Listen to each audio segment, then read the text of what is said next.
Hello, everyone.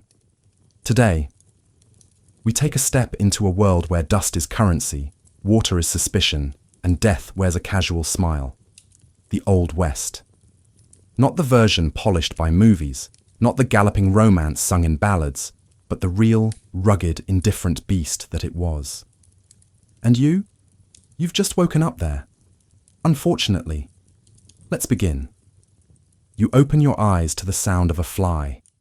Not just buzzing, but landing, on your face. You swat without thinking, hand brushing against something coarse. A blanket? No. Burlap. The room you've rented for the night smells like mildew and something vaguely meaty. The meat, for what it's worth, is not here anymore. Just its scent, lingering like an accusation. The walls are unpainted timber. Gaps between them let the early morning light trickle in like lazy fingers through broken shutters. There's no glass in the window. A piece of waxed canvas does the job. Barely. You sit up. Slowly. Because the bed creaks like it hasn't forgiven you for lying in it, and your back already feels like it's been in a duel. You're still in your clothes. Of course you are. Nobody disrobes in a town like this unless they have a death wish or absolute confidence in the strength of their door's lock. You wisely have neither. There's a jug on the floor. Water, supposedly. You sniff it. Earthy. A hint of metal. Possibly someone else's backwash. You drink anyway. Your mouth feels like it was paved with ash in your sleep. You move toward the door, trying not to trip over the cracked floorboard near the threshold. Outside, the air hits you like a slap. Dry. Immediate. The kind of heat that doesn't wait to build. It arrives with a demand. The sun is still climbing, but already your skin tightens. There's grit in your eyes. Your lips split slightly as you squint into the morning. The street is dirt. Of course it is. Not smooth dirt.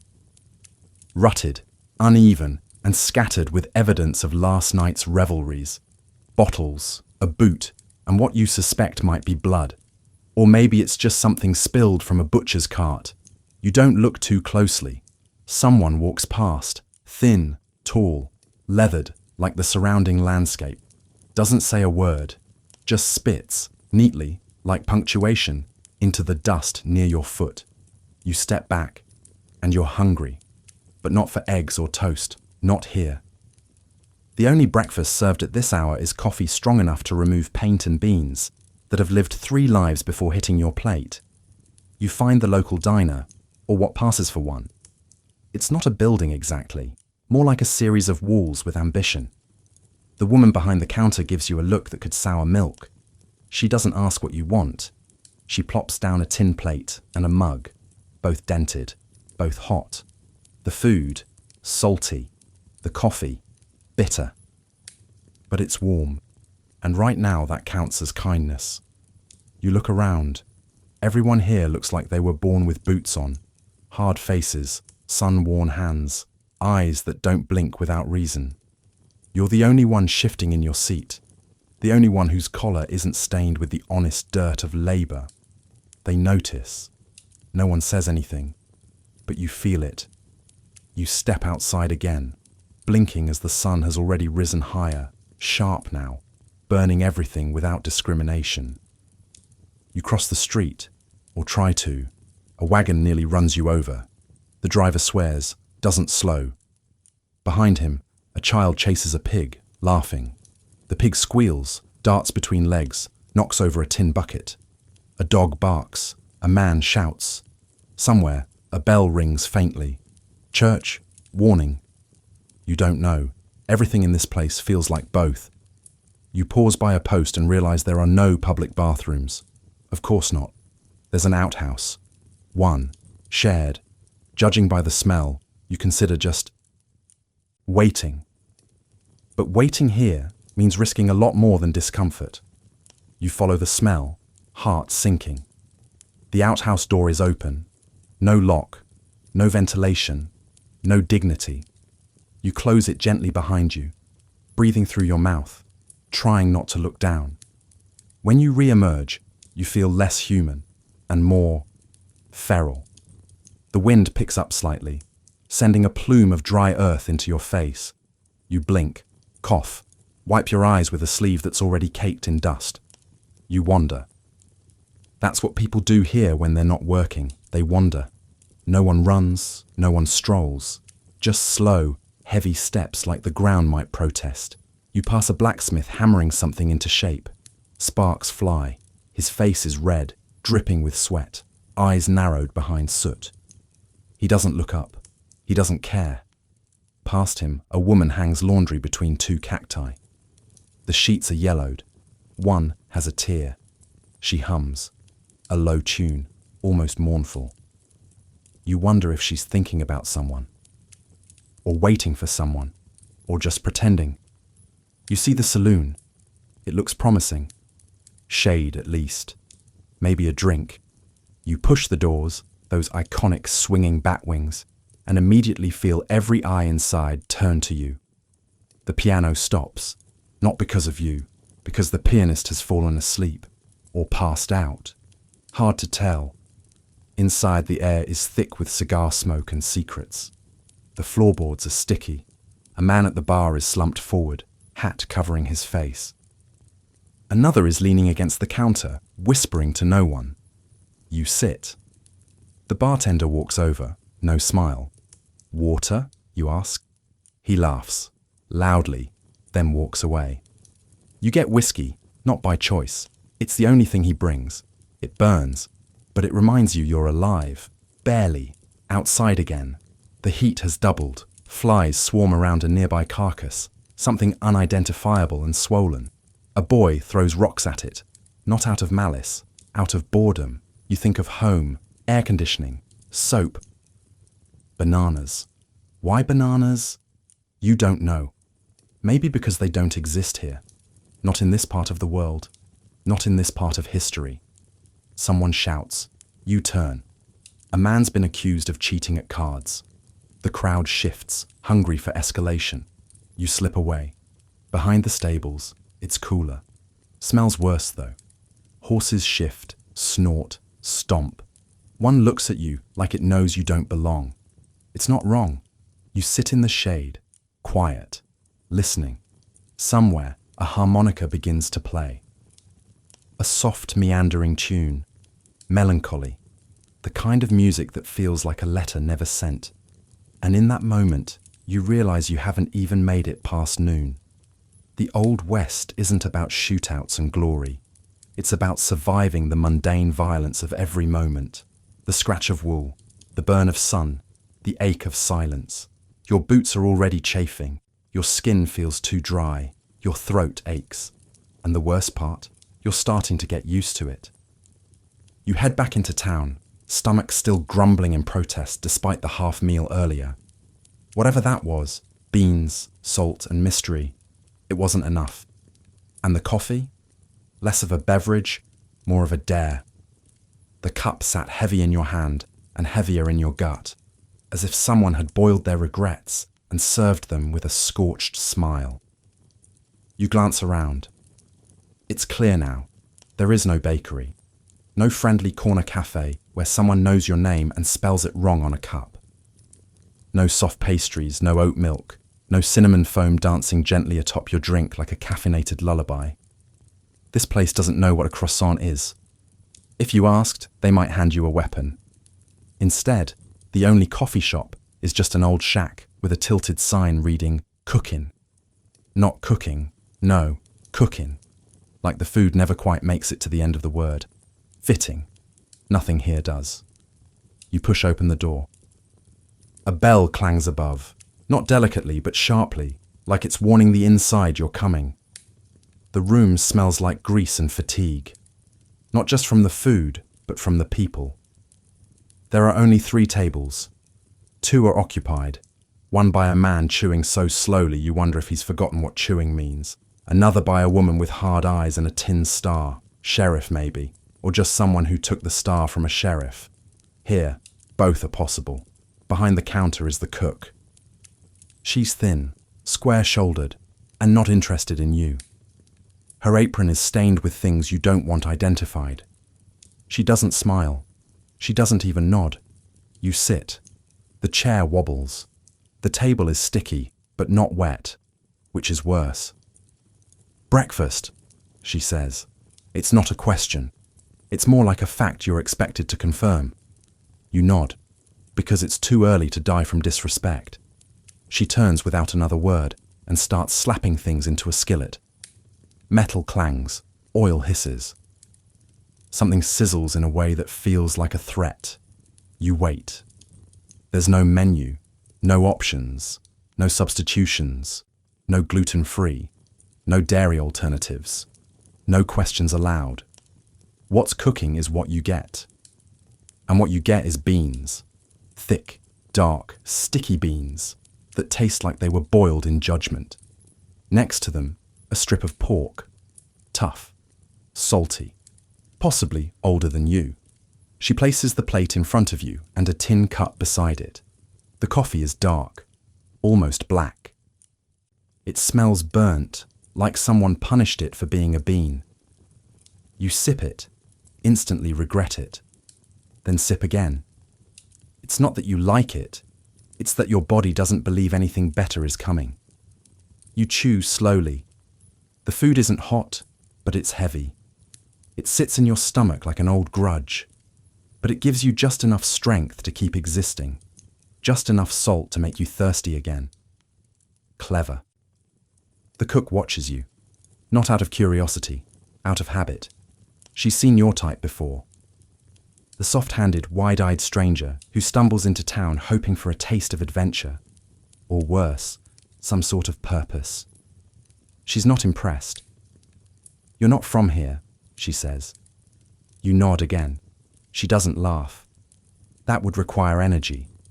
"Eat fast," she adds. "People start getting jumpy around noon." You don't ask why. You believe her. The man at the other table finally swallows, then, unprompted, says, "Bean coffee's all we got. You don't like it. There's a stream 6 miles north." "Just don't drink from the south side. The horse drowned there." He returns to chewing. No one reacts. The woman with the tin star keeps her eyes on her plate, but you can tell she's listening to everything. The walls are adorned with photos, faded, sepia, smiles that look more like grimaces, people who didn't survive long enough to matter.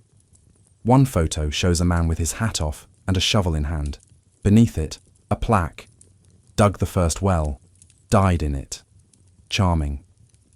The cook refills your coffee, not out of kindness. It's just what happens. The liquid steams again, bitter and loyal. You eat in silence. The kind of silence that doesn't feel peaceful, just used up. Like words are too expensive here. And as you chew your beans and sip your punishment, you realize something deeper than hunger. This place doesn't care what comforts you miss.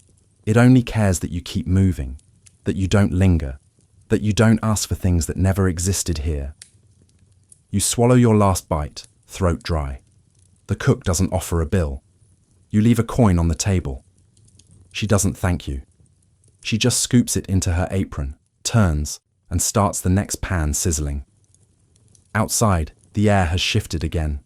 It's hotter, the light brighter, the dirt sharper underfoot, and you're starting to understand the rules. No one's here to welcome you. No one's here to make you comfortable. In the Old West, survival comes in a tin cup, and it doesn't come with cream. The first thing you notice when you step back onto the street is the sun, but the second, and far more important, thing is the way people look at your head. Not your face, not your clothes, your hat. Correction, what they perceive to be your hat. It's nothing special to you. Something you grabbed from a rack at the trading post last night, worn and a little too big, but it kept the sun off your eyebrows and didn't smell too much like sweat. You thought you were being practical. But here, in this stitched-together town where everything is coated in dust and suspicion, your hat says more about you than your name ever could. In fact, your name doesn't matter at all. No one's asked it. No one cares. But the hat? That speaks volumes. And apparently, it's screaming the wrong things. You walk past 2 men outside the stable. One spits and mutters something under his breath. You catch the word fancy. You glance at their hats. flat-brimmed, worn low, neutral tones. Yours, by contrast, has a curved brim, a feather stuck in the band you hadn't even noticed it before, and the unfortunate aura of someone who thinks style might mean something here. It doesn't, not in the way you'd hope. You duck into the general store. The bell over the door rings. The man behind the counter barely looks up. He's organizing a pile of what seems to be ammunition, loose tobacco, and licorice. You wander toward the shelves, filled with items that make modern convenience stores seem like utopia. Lye soap, wire, a stack of boots that look more like traps than footwear, and hats. Dozens of them, all nearly identical. You glance at your reflection in a dirty mirror above the counter. Your hat does look different, too shaped, too neat. It says something about you, that you don't belong, that maybe you came from a place with sidewalks, maybe even books. You approach the counter and clear your throat. Hats, you say. The shopkeeper squints at you, then your head. That one's not yours, is it? I bought it last night. He nods. Yeah, and you're still alive. Impressive. You don't know whether to laugh or leave. You want one that won't get you shot, he adds. You nod. Emphatically. He pulls one from beneath the counter.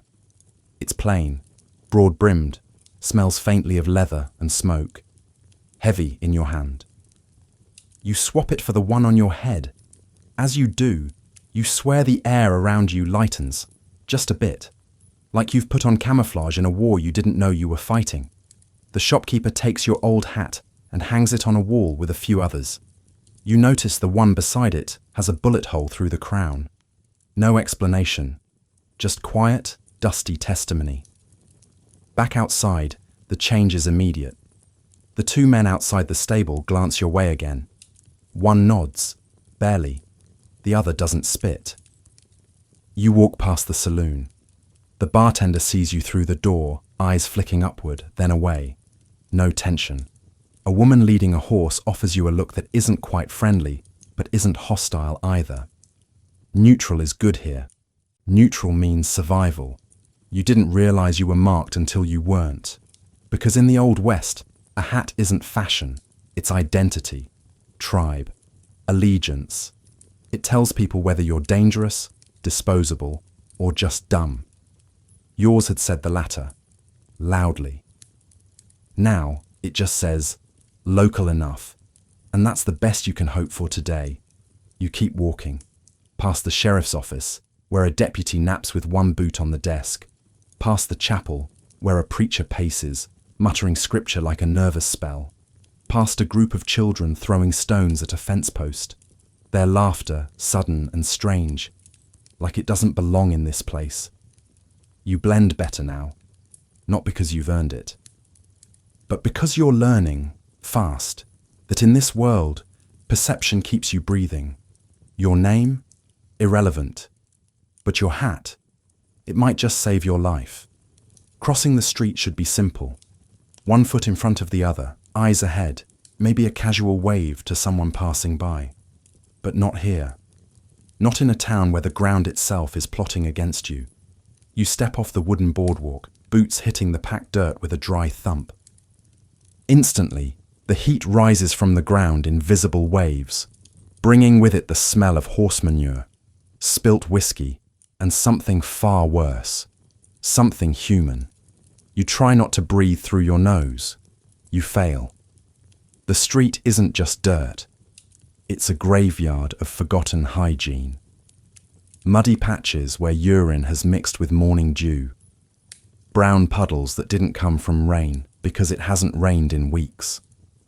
The stink clings to your boots like a wet memory. You hesitate. Look left, then right. A wagon rattles past. Fast. Too fast. The wheels are caked with sludge and something reddish. You sidestep just in time, splashing your trousers with a substance you decide not to name. You press forward. Midway across, a chicken scurries past you, squawking as if fleeing judgment.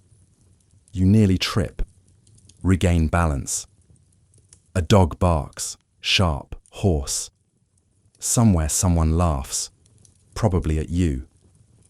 But the real danger isn't the livestock, or the wagons, or even the occasional bullet that might fly overhead in a place like this. It's the water. There's a trough outside the saloon, half filled with liquid that started as water, but has since evolved into a thriving ecosystem of bacteria. Horses drink from it. Occasionally, humans do too, though usually just once. You spot a man crouched beside it, face buried in his hands. He groans, his boots are off, his socks are stained. Someone nearby murmurs the word dysentery like a prayer. You keep walking. Because here you don't die in a dramatic shootout. You die with your pants around your ankles, behind the general store, gasping for mercy while your body rebels from the inside. It's not noble, it's not cinematic. It's wet and awful and smells like regret. You quicken your pace. Every step across this street feels like a gamble, not just from what's on the ground, but from what the ground might send back with you. You reach the other side. Relieved, yes, but changed. There's no glory in survival here, only the knowledge that your boots are now biological weapons and your stomach is one swig away from betrayal. Someone nods at you. An old man, seated on a crate, whittling something that might have been wood in another life. "Made it across, huh?" he says, not looking up. You nod, dry-mouthed. He chuckles. "First time I crossed that street, I lost a shoe and a cousin." You're not sure if he's joking. You don't ask, because in the Old West, every crossing is a trial. Not by fire, by filth. And the only reward is reaching the other side without losing your insides. You find a spot beneath an overhang and sit. Let your breath settle. Try not to think about what's drying on your clothes. A young woman walks by, handkerchief over her nose. She's careful, eyes on the ground, smart. You're learning.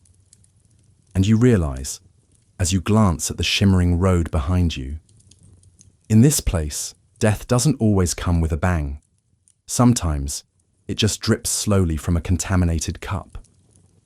You find yourself behind the saloon again, not for a drink, not for trouble, just following an urgent, pressing need shared by all living beings.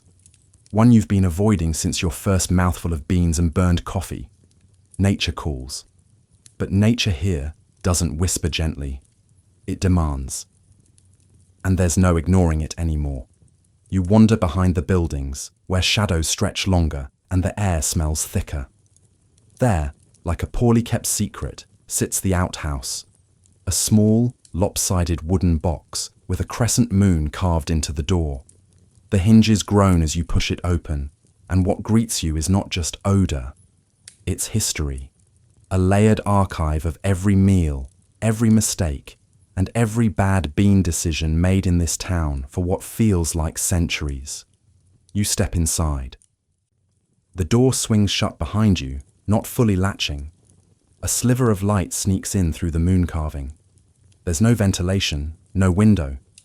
The air is heavy, still, warm. Your breath shallows. You try not to look down and fail. The hole is dark, bottomless, a place where hope goes to die. You've never been so aware of your mortality. You balance yourself, try not to touch anything. Wood groans beneath your feet. A spider in the corner watches you with detached judgment. And then it hits you. There's no toilet paper. Of course there isn't. You look around, desperately. On a crude shelf nailed to the wall, a stack of old newspaper clippings, a Sears catalogue with most of the pages already torn out, and a few dried corn cobs. Corn cobs. You blink, stare, blink again. Yes, it's exactly what it looks like. No one warned you about this part of history. No one told you that luxury in 1880 meant access to soft, clean squares of perforated tissue. Here, sanitation is improvisation. Innovation is a handful of rough paper.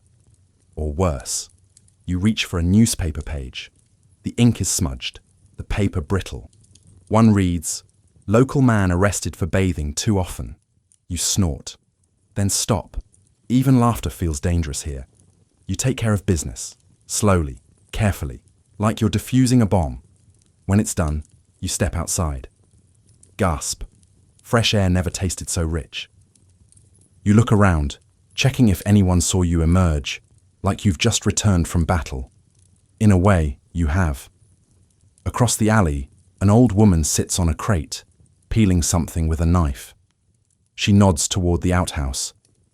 "Don't fall in," she says. "Last week a drifter did. We didn't dig him out."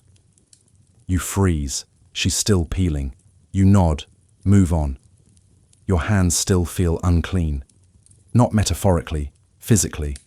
You look around for a well, a basin, anything. Find a horse trough, consider it. Then think better. Back on the boardwalk, you try to act normal. Try to walk like a person who still believes in civilization.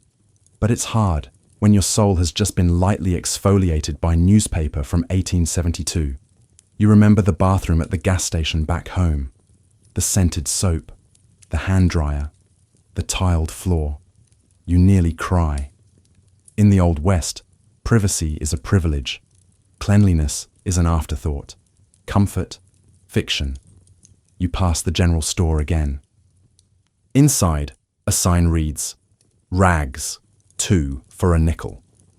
You shudder. You now understand something essential. Not just about this town, but about history. Progress isn't electricity. It isn't plumbing or antibiotics. It's toilet paper. And until you have it, you're not truly free. You're standing in the general store again. Not browsing, not curious. You're here with purpose now. Grim, unromantic purpose. The kind that weighs in your gut like a stone and makes every interaction feel like a confession. You need a shovel, not to plant anything, not to build, not even to defend yourself, though it might come to that. No, you need a shovel for the most basic of human reasons, to dig a hole. Because after your brush with the outhouse, with its cobwebs and ancient echoes and moral violations, you've decided you'd rather take your chances with the open earth. The shopkeeper doesn't ask why. He sees the look in your eyes, the resignation, the distant stare of someone who's been humbled by history. He reaches beneath the counter and pulls out a rusted but solid shovel. Heavy handle, iron blade dulled by time. 4 bits, he says. You pay. You don't haggle. Outside the sun is high. The heat presses down like a punishment. You sling the shovel over your shoulder and head out, past the buildings, past the stables, into the scrubland where sagebrush grows and vultures circle lazily overhead. The ground is dry, cracked, resistant. You choose a spot behind a rock, far from any path, far from judgment, and you begin to dig. It's harder than you thought. The earth here doesn't yield easily. It clings to itself, like it's not used to being disturbed. Sweat pours down your back. Your hands blister quickly. The shovel vibrates with each strike, sending tiny shocks up your arms. But you keep going, because you've committed now to a life that no longer includes porcelain or plumbing or privacy. To the unspoken truth of frontier existence, that every man, sooner or later, must dig a hole, sometimes for water, sometimes for garbage, sometimes for something else. And this is the worst realization yet, because the moment you learn how to dig, the moment you possess both the knowledge and the tool, you also become, inadvertently, your own gravedigger. That's what they don't tell you in the stories. The shovel isn't just for utility. It's for when the town turns on you. For when someone doesn't like your accent, or your coat, or the way you hesitated too long when asked what side you were on during the war. It's for when the doctor says there's nothing to be done. It's for when the wind shifts and the coughing gets worse and the preacher starts coming by more often. You dig, not deep, that would take all day, but enough. You pat the edges smooth, place a rock nearby so you'll remember. You tell yourself it's just temporary. You won't be here long. You're passing through. Everyone is. You stand and stretch. Your back protests. Your hands are dirty, cracked, unfamiliar. And now you have a shovel. People will see it. They'll make assumptions. Some will respect you more. Others will give you space. A man with a shovel is a man who does things himself. A man who doesn't ask. A man who buries his problems, literally, if needed. You walk back toward town. The shovel bounces gently against your shoulder. The sun is lowering now, slanting gold across the wooden facades. You pass a group of men playing cards on a crate. One glances at you, then your shovel, then away. No one speaks. They understand. In the Old West, buying a shovel doesn't just mean you're prepared. It means you've accepted something most people spend their lives trying to ignore. Someday, you might need to disappear, and it's best if you already know how to dig. You were warned. By the ache in your back, by the blisters on your palms, by every fly that landed on you while you were trying to rest last night. But still, some part of you thought work might be different here, maybe even noble. You were wrong. There's no job board, no friendly handshake and welcome aboard. In the Old West, you get work the way you get most things, by asking, sweating, and hoping you don't get laughed at in the process. The blacksmith's forge is the hottest place in town, both literally and metaphorically. Everyone comes by, for horseshoes, tools, nails, knives, gossip. It's the hub of practical life. And you, foolish soul that you are, thought you might be helpful. "Can you hold a hoof?" the smith asked, without looking up from the glowing metal. "Yes," you said. A lie. He grunted. That was all it took. And now you're crouched behind a horse, one hand wrapped around a thick leg that could kill you with one kick. The horse is enormous, unimpressed, smells like warm leather and long days. You try to steady your breathing, try to seem calm, but your back is already beginning to spasm. The blacksmith is a mountain of a man with arms like oak trunks and eyes that don't blink. He moves with purpose. He doesn't explain things. He just works. He heats the iron until it's red, hissing as he quenches it, shaping it with blows that echo like distant thunder. Sparks fly. The heat pulses in waves. You sweat through everything. Shirt, hat, dignity. "Don't drop the hoof," he growls. You don't. But it's close. The process is rough, louder than you expected. There's no gentle trimming here, no whispering to the animal. Just pressure, smoke, and fire. When the hot shoe meets the hoof, it sizzles, sending up a puff of smoke that smells like scorched hair and warning. The horse doesn't flinch. You do. The blacksmith chuckles. "You new to this?" You don't answer. He knows. "Hold tighter next time. Loosen your grip, and you'll be eating mud." You nod. The second hoof is worse.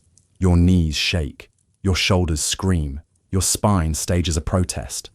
But you hold on. By the fourth hoof, you're a different person.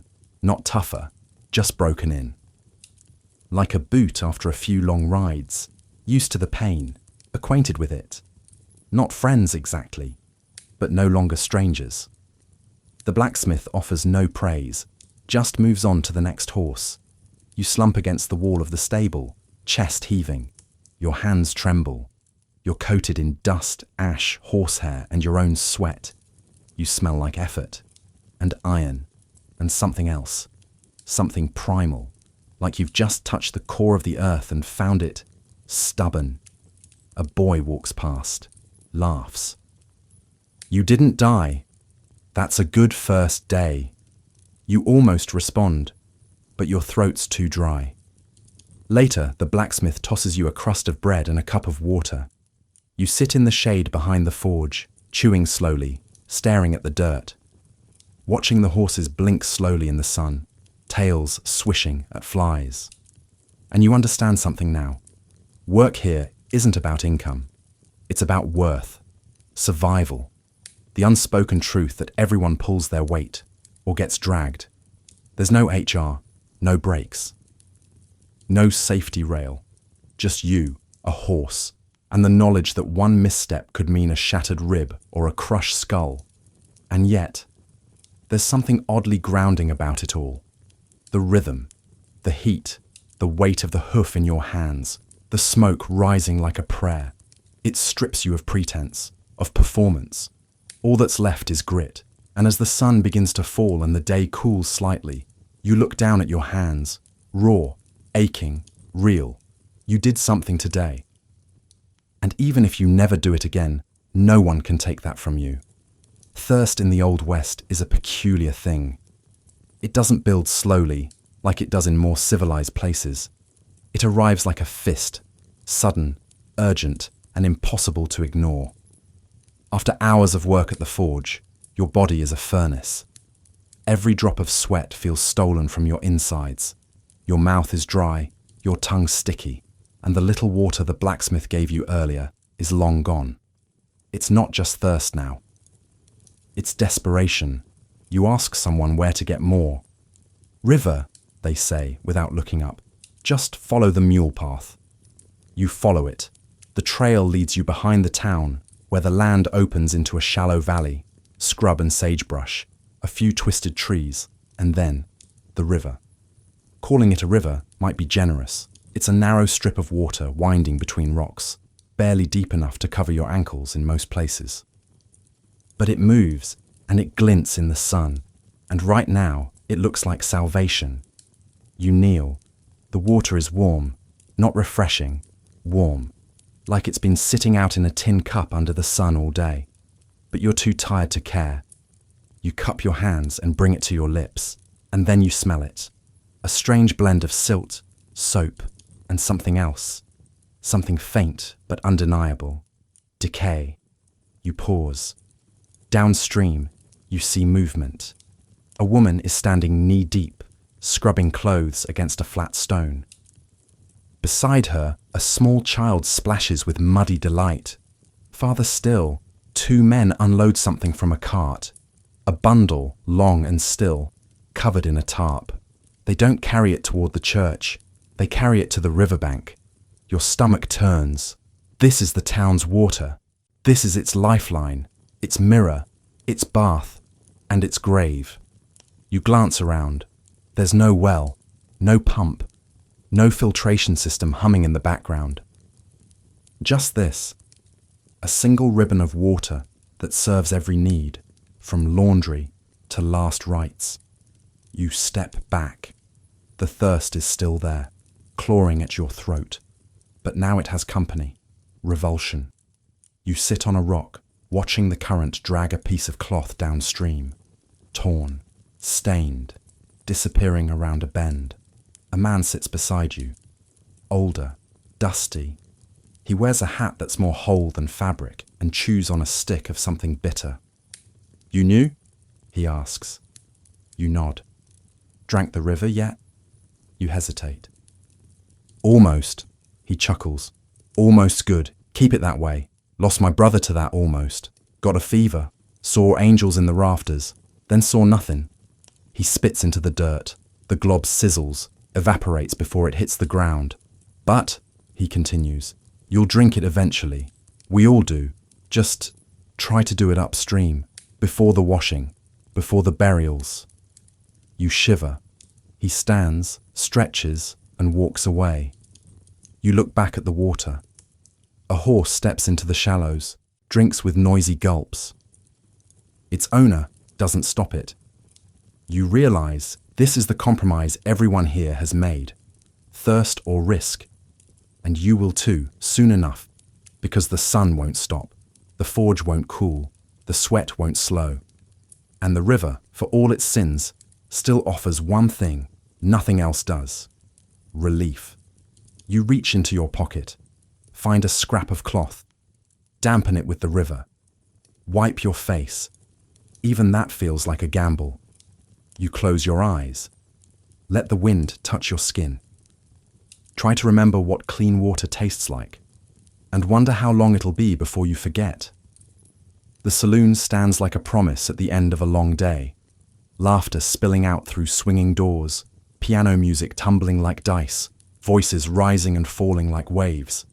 In a place where silence means suspicion and dust coats every joy, the saloon glows with something that looks suspiciously like fun.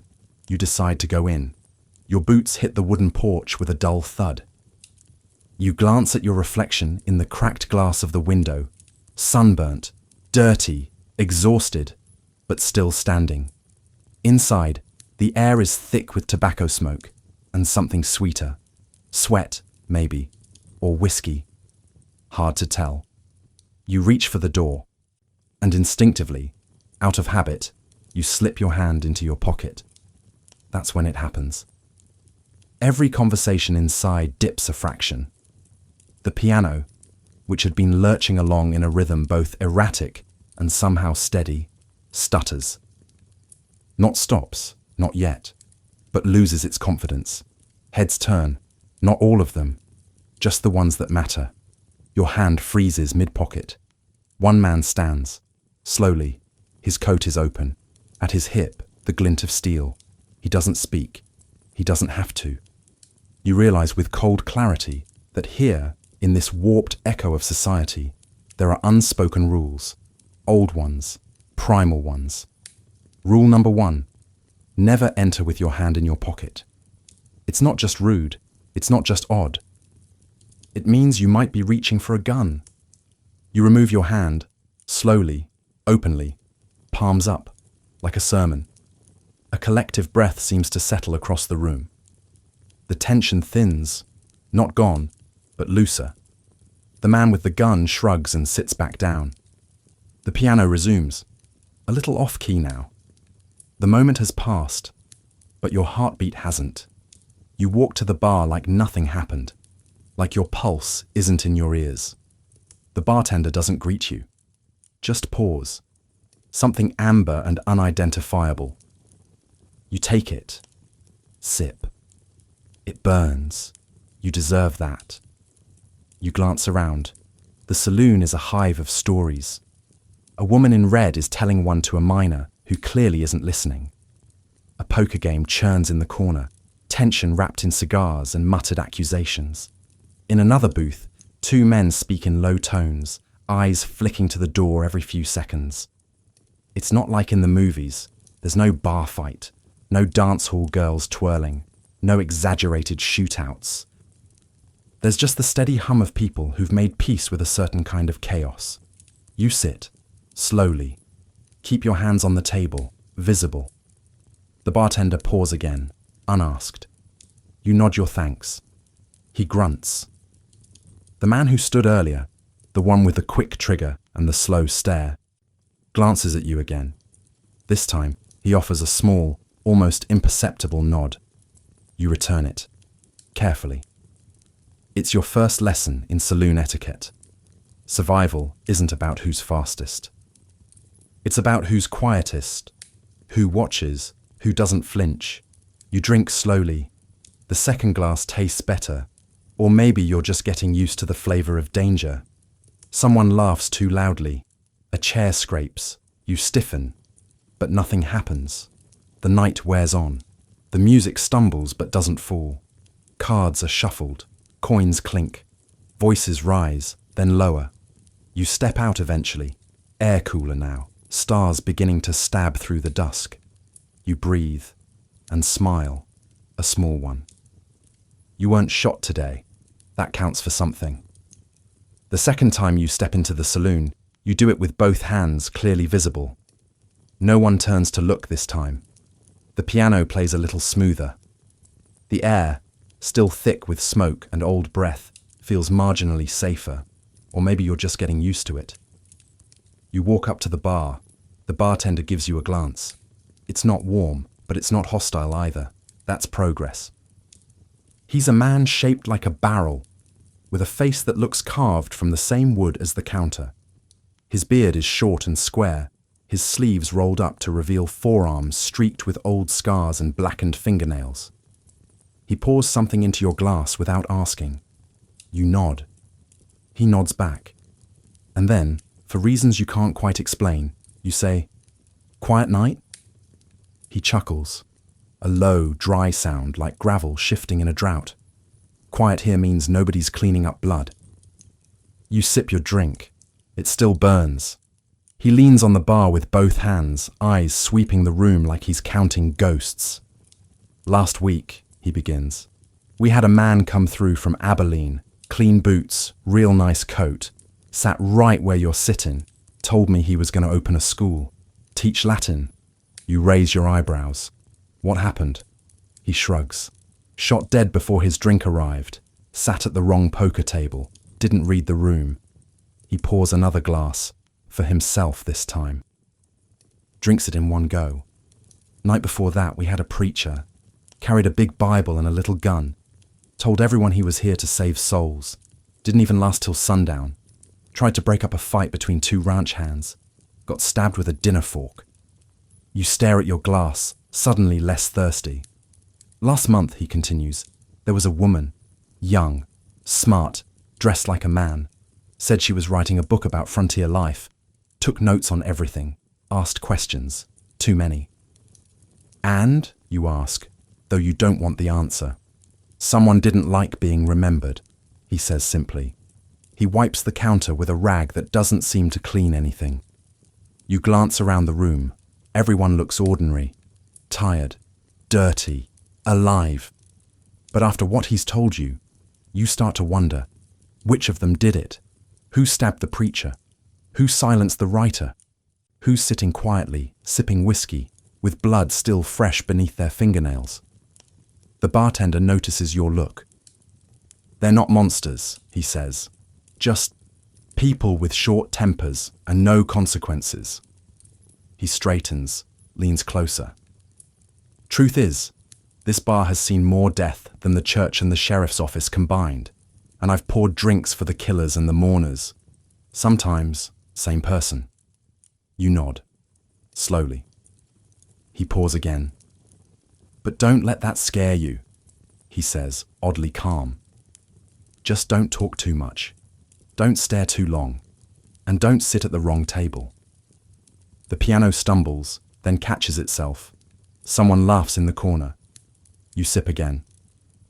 Ever think about leaving? You ask. He doesn't answer right away. Then, what for? Out there's just more dirt, more heat, more towns like this one. You look at him. So, you just stay here? Pour drinks, clean up blood, tell stories? He meets your gaze. Better than being part of the story. He turns away, wiping a glass that's never going to be clean. You finish your drink. Place the coin on the counter. Step away slowly. Behind you, the laughter dies down. The piano goes quiet. The door creaks as someone else enters. You don't turn to look, because now you know what kind of stories this place tells. And you're not ready to be in one yet. You're not a fighter. Not by trade, not by temperament. But in the Old West, you don't have to be one to find yourself in the middle of something dangerous. You just have to be unlucky, or, in your case, distracted. It's early evening. The sun is low, slashing long shadows across the dirt road. The town hums with that tired energy that settles after a hot day. You're walking back from the saloon, still processing everything the bartender told you, your mind tangled in the haze of whiskey and stories soaked in blood. That's when it happens. You step around a corner too quickly. A figure is coming the opposite way, broad shoulders, stiff stride. You bump shoulders hard, not enough to hurt, but just enough to matter. You open your mouth to apologize. Too late. He freezes, turns. You see the kind of face carved by sun, wind, and bad decisions. A scar slices across his cheek. His eyes are pale, almost colorless. He's younger than you'd expect, but the kind of young that's had all the softness beaten out of it. You say, sorry, because you've learned a few things since arriving, like how apologies are cheaper than funerals. But he doesn't care. He steps closer. Watch where you're going, he says, not loud. Not a shout, just flat, like a coin tossed onto a table. You nod, trying to move on. He doesn't move. Now people are watching, quietly, subtly, from porches, windows, shadows. He looks down at your boots, then back at your face. You knew? Yes. He takes a step closer. I don't like new. You want to explain that you didn't mean to bump him, that you're just tired, that you're not looking for trouble. But your throat is suddenly dry again, and your legs feel heavy, and the silence stretching between you isn't offering you any good options. Then his hand moves. Not for his gun, not yet, just rests on the butt of it. And in that exact moment, every survival instinct inside you screams the same word: run. And so you do.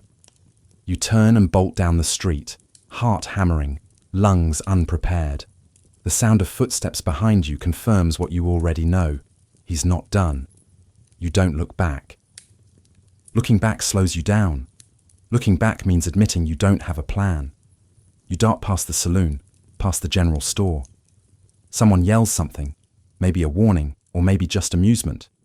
You round a corner, duck behind the stables, breathing ragged. Horses snort and shuffle. The smell is overwhelming, but you don't care. You crouch in the shadows, back against the warm wood, sweat dripping from your jaw. Footsteps approach, then stop. Silence. You hear the scuff of a boot, a spit into the dirt.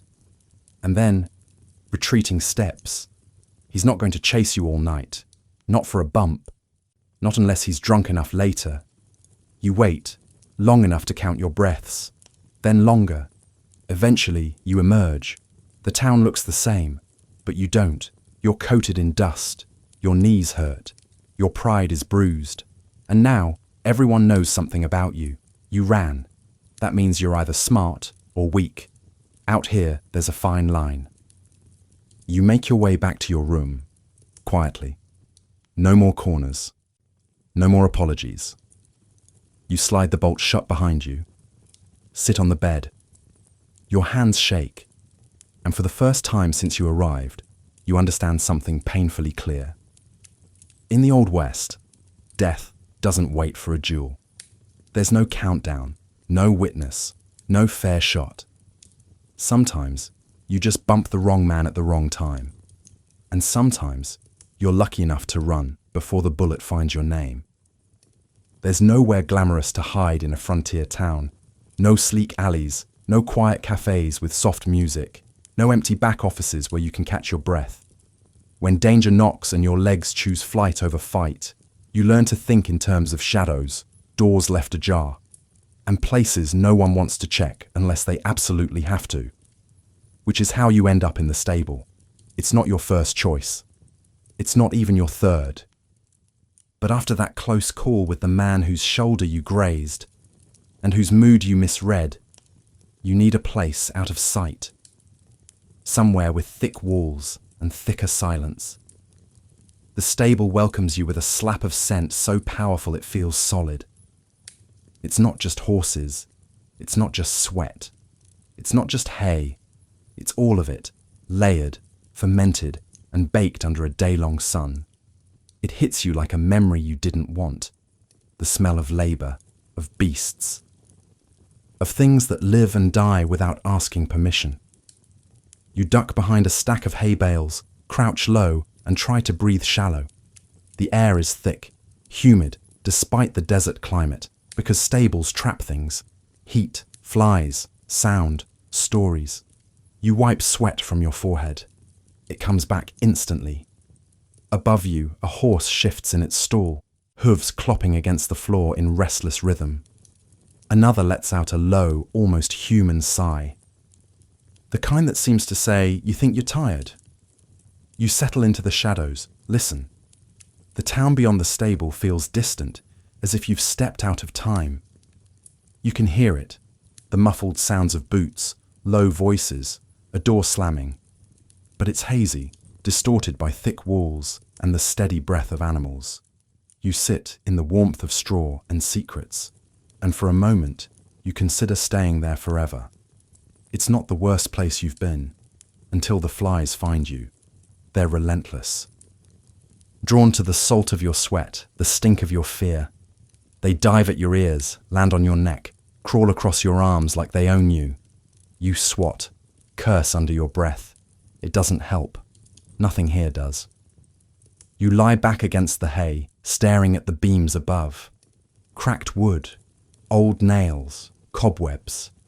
A spider moves slowly through its web, unbothered by your crisis. And then, from a few stalls down, a sound.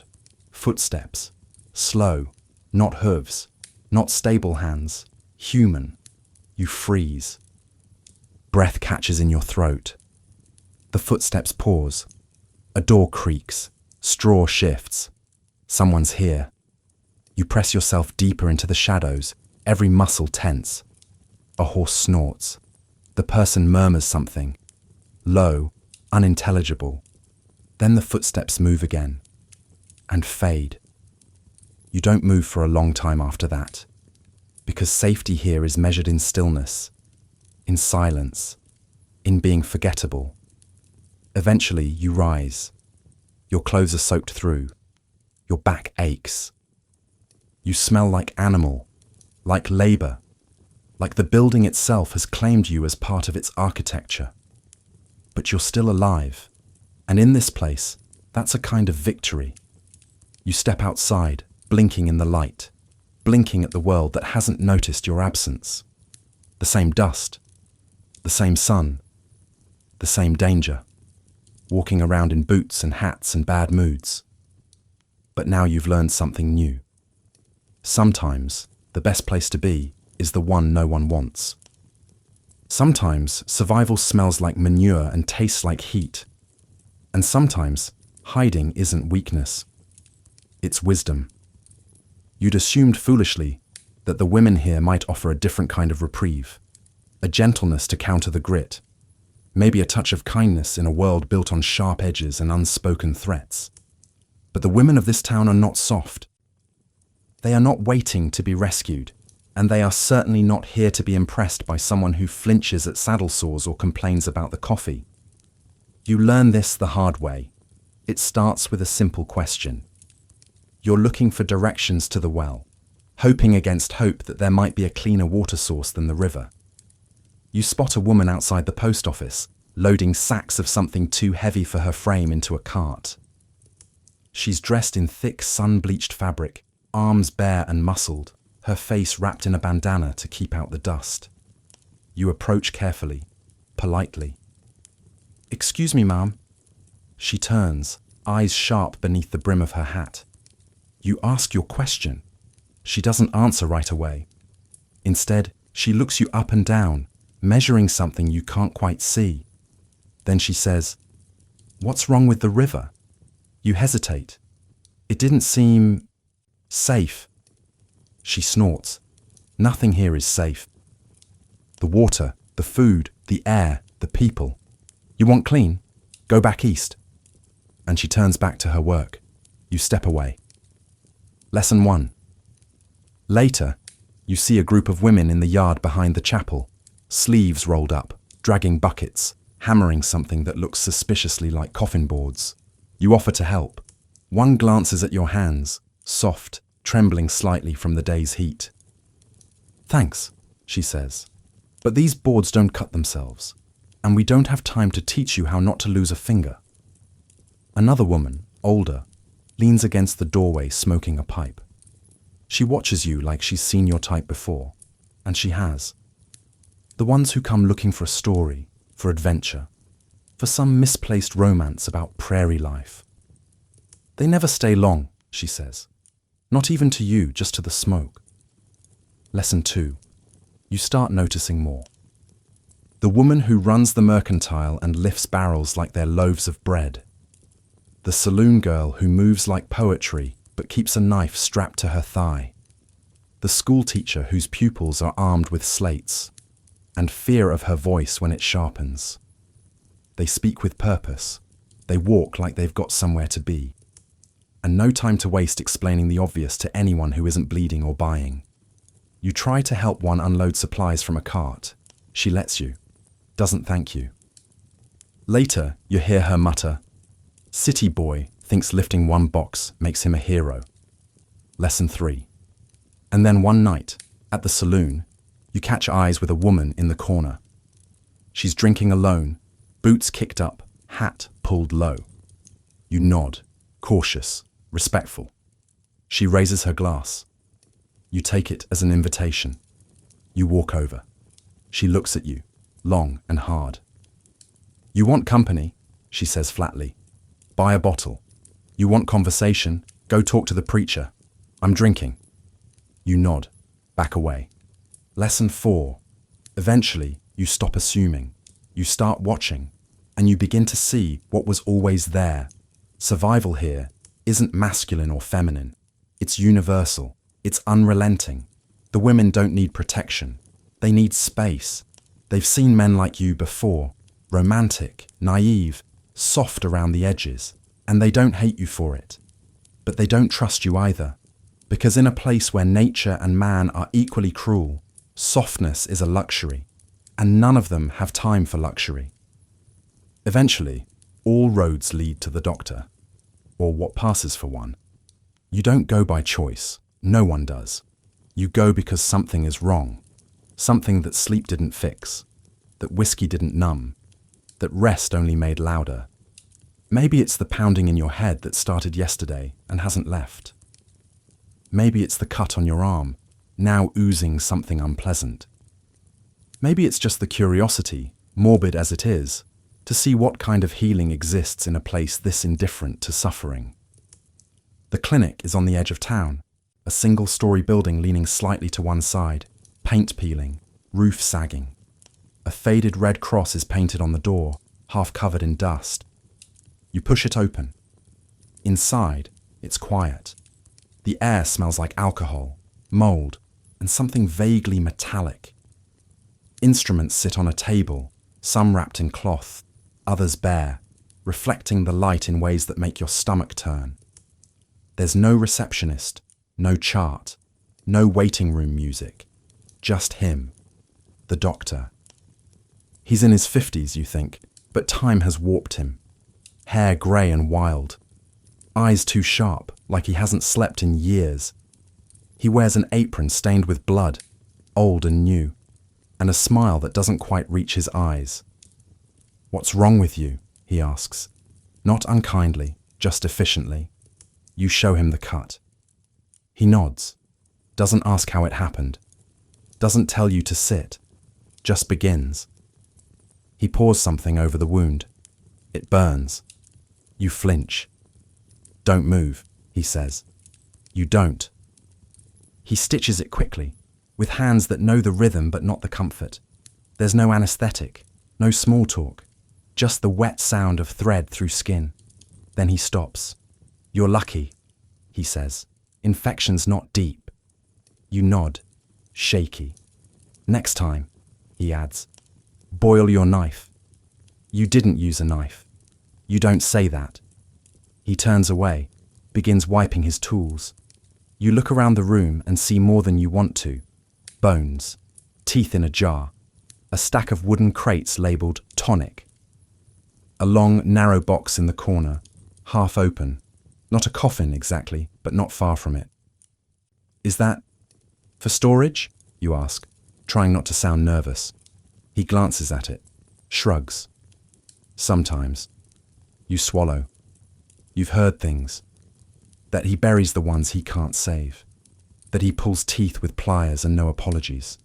That if someone's too far gone, too fevered, too violent, too wounded, he doesn't waste time with mercy. He just ends it. You've also heard he delivers babies. That he set a broken leg using a plank from a bar stool.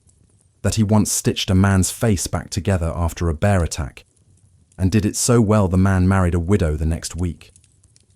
The town calls him Doc, but it's not affection. It's shorthand, like calling fire hot or the desert dry. A fact of life. A warning. As you rise to leave, he hands you a small tin. "Salve," he says. "Use it once a day. Don't eat it. Don't ask what's in it." You nod, take it. He turns back to whatever he was doing before you arrived. Something involving a bone saw and a very still man on a cot. You leave. The sun hits your eyes hard after the dimness of the clinic. You feel a little better, a little worse. You realize as you walk away that here in the West, the doctor is not a savior. He is the edge between hope and surrender, between pain and silence. He is the last hand you might ever see. And if you're lucky, it won't be holding a shovel. Evening in the Old West is not peaceful.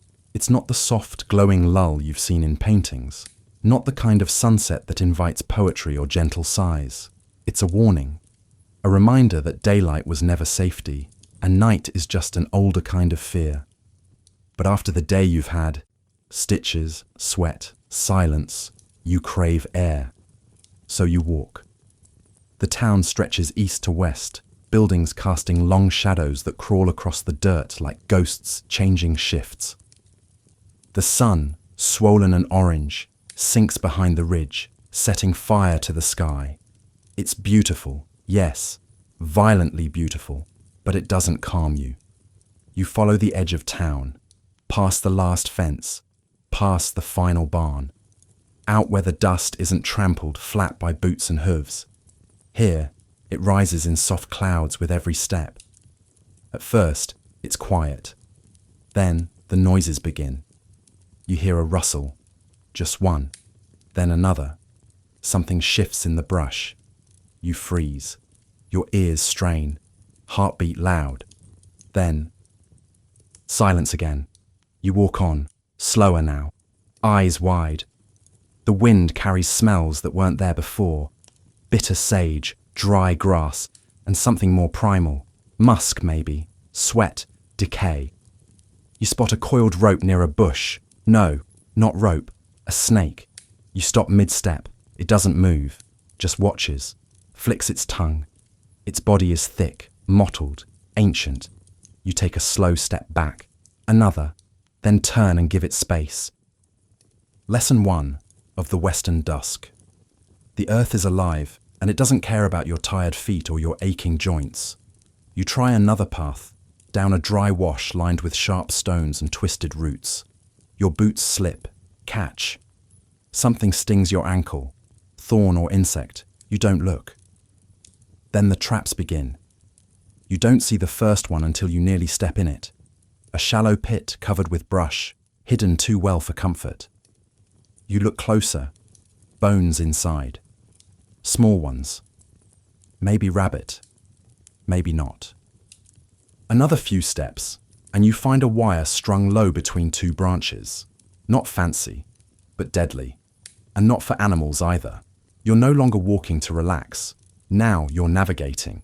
And the further you go, the more you understand why most people stay close to town after dusk, because out here nothing is still for long. A branch cracks behind you. You turn. Nothing. Then a sound. Low. Guttural. Coyote. Human. Your skin tightens. You walk faster. Another sound. Whistling. Tuneless. Sharp. Your body reacts before your mind processes it. You crouch, press against a large rock, wait. It passes. Just a man. Or what's left of one. Drunk, maybe. Lost. Or following you. You don't wait to find out. You circle back, each step more urgent. The shadows deepen, stretch, become less like shade and more like mouths. Finally, you see the edge of town again. A lantern flickers on a porch. A dog barks, not at you, but near enough. You re-enter civilization, such as it is, with dust in your lungs and adrenaline in your blood. Back in your room, you sit, peel off your boots, examine the scratch on your ankle, wash it with whiskey. Again. The evening didn't offer peace, but it gave you something else. Respect. For the land. For its silence. For the creatures that move without sound, and the people who leave traps for more than food. And as you lie back, the faint rustle of night still in your ears, you realize, here, even twilight has teeth. There comes a point when the dirt is no longer just on you. It is you. Your skin feels 2 sizes too small. Your scalp itches in places you can't reach. Your shirt has turned into a canvas of salt stains and regret. You smell like everything you've touched, and worse, everything that has touched you. The forge, the stable, the river, the dust. So you decide, it's time to bathe. Not to relax, not to unwind, just to feel like a person again. To remember the sensation of clean skin, even if only briefly. You ask around. The responses are vague, amused. Go to Miss Emmeline's, someone says. She's got the tub. So you do. The building is plain. A narrow door, chipped green paint, a cracked window half covered by a curtain. You knock. A voice inside says, "It's open." The room is dark, smoky, smells like old perfume and damp wood. Miss Emmeline is older than you expect, her hair tied up in a loose knot, her dress practical. She's seated in a rocking chair, thumbing through a book she's clearly not reading. "You want the tub?" she asks. You nod.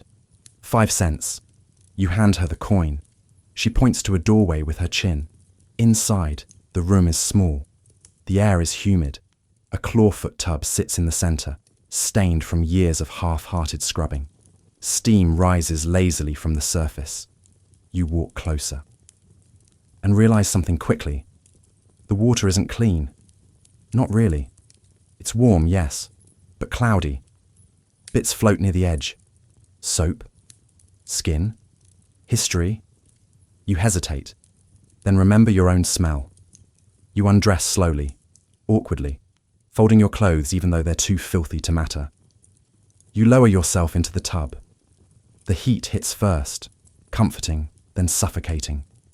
The water touches every scrape, every blister, every mistake of the last week. You inhale sharply. Sit still. It's not luxurious, but it is something. There's no soap, just a rag on the edge of the tub. You use it anyway, scrubbing gently at arms, shoulders, face. The water darkens. You try not to look. Miss Emmeline knocks once, doesn't open the door. 15 minutes, she calls. Then the next one comes. You understand now. The tub isn't emptied between guests.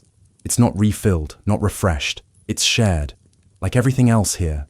Danger, sweat, survival. You sink a little deeper. Let the heat press into your joints. It's strange. Despite everything, the smell, the filth, the faint sense that someone else's day is still floating beside you. It helps. The noise in your head quiets. The ache in your spine softens. You close your eyes. And imagine a real bath. Porcelain, tile, scented soap. A towel that isn't crusted with someone else's life. But when you open your eyes again, it's just this. The tin tub. The wooden walls. The sliver of sunset pressing through a crack in the plank. Your time's up. You rise carefully, dripping, dizzy. There's a towel on a hook. You use it, try not to smell it. Dress quickly. Miss Emmeline doesn't say a word when you pass her. She's still in the chair, still not reading. She nods once. And just like that, you're back outside. The wind hits your damp hair, your half-clean skin. And it feels miraculous. Not because you're clean, you're not, but because you tried. And in a place where most people settle for surviving, trying is a kind of victory. You walk slowly back toward your room, body aching in a different way now. Not from labor, but from almost hope. And as the sun finally dips beneath the horizon, you carry the weight of 5 cents worth of dignity on your skin. Night in your rented room is a test of will. You've earned the right to sleep, through labor, through silence, through discomfort that feels carved into your very bones. But the room, like everything else in this town, doesn't care about what you think you've earned. It's small. Wood walls, paper thin, a single window that won't quite close, a bed that creaks when you breathe. The mattress is stuffed with something that pokes. Straw? Old regrets? You're not sure anymore. You lie down, fully clothed. Undressing here feels unsafe, like exposing your skin to the night might invite something in. Outside, the wind kicks up dust. You hear shutters rattling down the street, boots on a porch, the distant bray of a restless mule. Somewhere, a dog starts barking, low and urgent, then stops. And then the shot. Far off. One. Then silence. Not surprising. Just noted. You don't move. Because moving might invite attention. The candle you lit earlier burns low. Its light flickers across the walls like nervous ghosts. You leave it just long enough to see your way to the chamber pot, then snuff it. Darkness. Real darkness. Not city dark. Not lamp outside your window dark. This is the kind of dark that presses against your eyes. It feels old, heavy, like the house has been saving it all day, waiting for you. You pull the blanket, rough and scratchy, up to your chin and try to relax. Try. But your body remembers the jolt of adrenaline from running, the sting of your stitched arm, the ache from the forge, the heat of the bath that wasn't clean, the woman who looked through you, the man who nearly drew, and your boots. Your boots are at the foot of the bed. You left them there without thinking, assuming they'd be safe. But then, the sound, a faint scratch, then a nibble. Your eyes snap open. There, in the corner, a small shape moves. Sharp teeth, fur, a rat. You sit up slowly, not out of fear, but of inevitability. Of course there's a rat. Your food. Your boots are food. Your blanket is food. Everything here is a slow buffet for things with claws. You tap your boot. The rat freezes, runs, but you know it'll be back. You lie down again, pull the blanket tighter, press your hand over your stomach, trying to calm it. Outside, another shot, closer. No one reacts. The town doesn't stop, doesn't pause. This is night here, loud, alive, full of edges. You close your eyes. Try to find something soft in your mind. A memory of water that doesn't taste like metal, of grass that isn't sharp, of sleep that comes without fear. But the bed groans. The wind howls. And something skitters across the ceiling beam. So you breathe, slowly, because that's what sleep is here. Not a surrender, but a strategy. You don't fall asleep. You drift into it. Like stepping into a river you know might be too deep, but stepping anyway. And if you wake with a boot chewed or a wall pierced by a stray bullet, that's just part of the cost.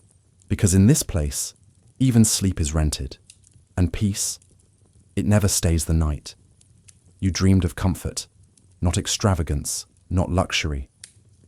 Just something soft, a quiet porch with no wind, a cup of tea that didn't taste like boiled dirt, the sound of a clock ticking, slow, steady, predictable, a bed that welcomed instead of warning. In your dream, no one carried weapons, no one glared at your boots, no one tested your silence for weakness.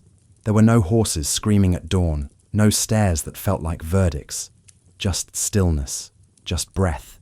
You were home, and then you weren't. You wake up with a sound, not a loud one. Just a creak, subtle, the kind of noise that would mean nothing in another life. But here, it's a question. Your eyes open slowly, and you're staring down the barrel of a shotgun. You don't move. The figure holding it is backlit by the moonlight slipping through the cracked window. A silhouette, broad shoulders, still, balanced, knows how to hold a weapon, not like a threat, but like a decision. You try to breathe without making it obvious. Don't shout, he says. You don't. His voice is calm. Too calm. That's worse. You try to speak, but your mouth is dry, throat stiff. Your voice emerges hoarse. I don't want trouble. He tilts his head. Then maybe you shouldn't have taken his bed. You blink. What? He gestures, slightly, with the barrel of the gun toward the room. This was Cobb's room. You look around. The same sagging mattress, the same cracked walls, the boots at the foot of the bed. Your boots now. Your sweat. your scent, but not your room. I paid for it, you say. He shrugs. Don't matter. Cobb didn't check out. He just stopped showing up. You swallow hard. So unless you plan to be Cobb, he adds, you best explain yourself. You sit up, slowly, carefully. No one told me it was taken. He watches you for a long moment, then lowers the gun. Not completely. Just a fraction. Where you from? You answer, a city. Far from here. Far from this. He grunts. What brings you? The truth won't help. So you say, trying to learn. He finally lowers the shotgun. Not much to learn, but how to stay alive. He turns, moves toward the door. Before he leaves, he adds, Cobb's things are under the floorboard. Don't touch 'em. And then he's gone. The door creaks shut. You sit there, heart pounding, the echo of cold metal still burning between your eyes. You don't sleep again. You sit on the edge of the bed until dawn, eyes fixed on the door, breath shallow. Eventually, the sun rises. The shadows retreat, and you realize the worst part isn't the shotgun. It's that someone could step into your room in the middle of the night, armed and quiet, and it wasn't even a robbery. It wasn't even personal. It was just a misunderstanding, a forgotten name, a bed that belonged to someone who didn't come back. And you were just a placeholder, a body in the wrong place, at the wrong time, on borrowed sheets. You stand, put your boots on, check the floorboards. You don't touch anything, because in this town, respect is currency, and you've already spent too much ignorance. You used to think life had weight, that it was sacred, untouchable, protected by laws, by rituals, by the sheer magnitude of its own mystery. You believed that people, even in the hardest places, valued it, that to take a life would be to fracture something invisible and profound. But here, life is small, cheaper than you imagined. Cheaper than sleep, cheaper than whiskey, cheaper even than a plug of chewing tobacco passed between cracked lips on a dry afternoon. It starts with a conversation. You're outside the general store, leaning against a post, watching dust settle like snow. Two men argue nearby, not loudly, not with fists, just words, quick, sharp, tired. One accuses the other of cheating at cards. The second man spits, says nothing. The first walks away, then turns back, pulls a knife. No warning, no build-up. The second man doesn't flinch, and that's when the gun appears. One shot, not loud, not in this town. The sound barely stirs the horse tied nearby. A single echo swallowed by wood and sky. The man with the knife drops, and that's it. No cries, no crowd, no running, just stillness. A woman from the store steps out, glances down at the body and says, "He always had a temper." Another man walks up, nudges the corpse with his boot. "Well," he says, "anyone claiming the boots?" Someone laughs. The sheriff arrives 5 minutes later. He doesn't ask what happened. He just sighs. Says, "Let's get him off the street." They lift the body, carry it like firewood. You don't know his name. You're not sure anyone did. That night, you ask the bartender, gently, if death is always this casual here. He shrugs. Depends. On what? On who's watching? You nod. He pours your drink. Later, you hear the dead man had traded a full tin of tobacco for his last hand of cards. It was good stuff too, fresh, not dusty. The tin now sits behind the bar. No one says whose it is. You watch the regulars take pinches from it like nothing happened. And that's when it hits you. Here, death isn't an end. It's a transaction. Life can be traded. For land, for pride, for a joke gone wrong, for a glance held too long, and sometimes for a bite of something bitter between the teeth. You walk the streets the next day, quieter than before, not out of fear, but reverence. Because the people here, they don't mourn the same way. They don't build shrines. They just step over the silence and keep walking. You pass the same post. The dust has covered the blood, and someone else now leans where the dead man once stood, chewing, watching, waiting for their turn. The final light of day stretches long across the dirt, turning the dust into gold and the wooden buildings into silhouettes. It's a beauty that doesn't feel earned, the kind that shows up whether anyone deserves it or not. You sit on the steps of the boarding house, arms resting on your knees, hat pulled low to shield your eyes from the setting sun. It's the quietest moment you've had all week. No gunfire, no shouting, just wind, slow and steady. Somewhere, a harmonica plays, off-key, but honest. You don't know who's playing. Maybe no one does. Across the street, a boy chases a hoop with a stick, laughing like tomorrow is guaranteed. A woman washes clothes, hands red from scrubbing. A man smokes alone, watching the horizon as if it owes him something. You take it all in, and suddenly it becomes clear. The Old West was never about cruelty. Not really. Cruelty implies intention, malice. This place, this dry, bone-colored, blistered sliver of a world, is not cruel. It's indifferent. It never lied. It never made promises. It never whispered that life would be long or fair or sweet. It simply said, if you can last the day, the sunset is yours. That's all. And that's a kind of honesty the world rarely gives. You look at your hands. They're not soft anymore. The skin has roughened. Blisters have thickened. The nails are dirty, knuckles cracked. But they're still yours, still moving, still holding. You think about the bath, the shovel, the gun pointed at your face, the rat chewing your boot. The voices that didn't care if you made it, the ones that helped without kindness, and the ones that harmed without hate.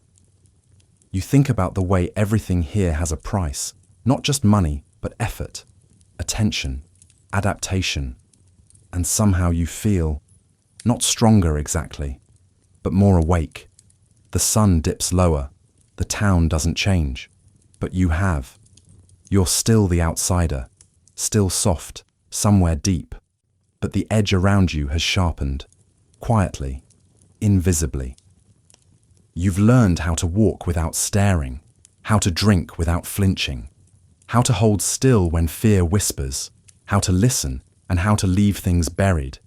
The wind picks up, carries the smell of horses, firewood, old smoke. You breathe it in. It's not pleasant, but it's real, and maybe that's enough.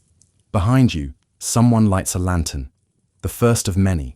The town glows, not brightly, but persistently. Like people here aren't afraid of the dark, just familiar with it. You stand. Stretch. The stars begin to show. One, then a few more, then hundreds. Above you, silence. Not empty, full. You tip your hat to no one in particular and step into the night, because now you understand.